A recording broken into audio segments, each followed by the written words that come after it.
Salut, c'est Marc-Alex. J'envoie un email par jour pour réussir à vivre de la musique à mes abonnés privés. Si ça t'intéresse, tu peux t'inscrire, le lien est dans la description. Les podcasts sont en lien avec les emails envoyés la semaine passée. Bonne écoute. À l'école, on apprend à travailler sur nos faiblesses plus que nos forces. On va voir aujourd'hui pourquoi il faut faire l'inverse en entreprise. Tu te souviens sûrement quand on était à l'école. Les cours à l'école suivent tous le même programme. On doit atteindre le même objectif pour tout le monde. Si on est le meilleur dans une matière, on doit attendre les autres. Et lorsqu'on a de la difficulté dans une autre matière, on manque de temps pour bien faire les choses. En plus, notre intérêt diffère énormément entre ces deux extrêmes. L'école nous apprend à travailler davantage sur nos faiblesses que sur nos forces. Résultat, on travaille fort pour rendre nos faiblesses plus moins faibles. Ou on oublie nos forces, on se démotive dans l'effort qu'il nous faut fournir et on peut même venir à douter de nos choix. Ma faiblesse à moi, c'est les tournures de phrases. Plus, moins, faible. Et les fautes d'orthographe. Mais je ne me concentre pas là-dessus lorsque j'écris. Au lieu de ça, je fais corriger mon texte après mon écriture. Je peux alors me concentrer là où je peux apporter de la valeur, le contenu. Ça n'a pas toujours été comme ça. Je me suis concentré longtemps sur mes faiblesses et ça m'empêchait d'avancer. Attention, je ne dis pas qu'il ne faut pas travailler ses faiblesses du tout, mais de faire en sorte qu'elles ne nous bloquent pas, de faire en sorte qu'elles ne bloquent pas notre progression. Comme en ce moment, j'ai un petit papier pour mieux accorder mes verbes aux côtés de moi, un papier qui vient de l'école primaire. Et pourtant, j'écris un email par jour sans être excellent dans l'accord des verbes. Au mieux, ça fait rire ma correctrice. Bonne nouvelle, on n'est plus à l'école.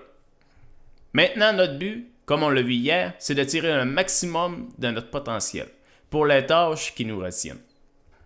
Et on peut les déléguer ou être aidé par des personnes bien plus compétentes que nous dans le domaine. Pourquoi je dis ça? J'ai sauté quelque chose. On n'est plus à l'école. Maintenant, notre but, comme on l'a vu hier, c'est de tirer le maximum de notre potentiel. Pour les tâches qui nous retiennent, on peut les déléguer et être aidé par des personnes bien plus compétentes que nous dans le domaine. Beaucoup plus clair comme ça. En travaillant sur nos forces, on garde un grand intérêt pour ce qu'on fait et on rentabilise beaucoup mieux notre temps. À l'école et le système en général, avec l'école et le système en général, on peut même finir par croire qu'on n'a pas de force ou qu'elle ne mérite pas autant d'attention. Mais tout le monde a ses forces. Tu ne fais pas exception à cette règle. À toi de les mettre en lumière. La connaissance de soi peut être très payante. Si tu ne connais pas tes forces ou doutes d'elles, tu peux faire le test de Clifton. Ah non, il faut que je dise ça en anglais. De Clifton Strengths. S-T-R-E-N-G-H-T-S. OK, force. Mais je parle pas très bien en anglais. OK, tu peux faire ce test-là pour t'aider à trouver tes forces. Les questions sont souvent sous forme d'exemple. Non, sont sous forme d'un côté à l'autre.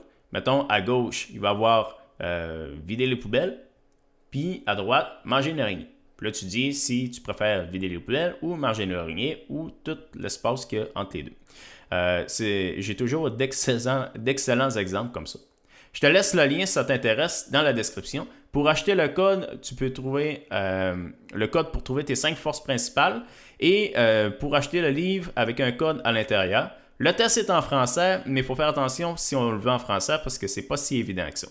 Et moi, je te laisse travailler sur tes forces, puis je te dis à demain.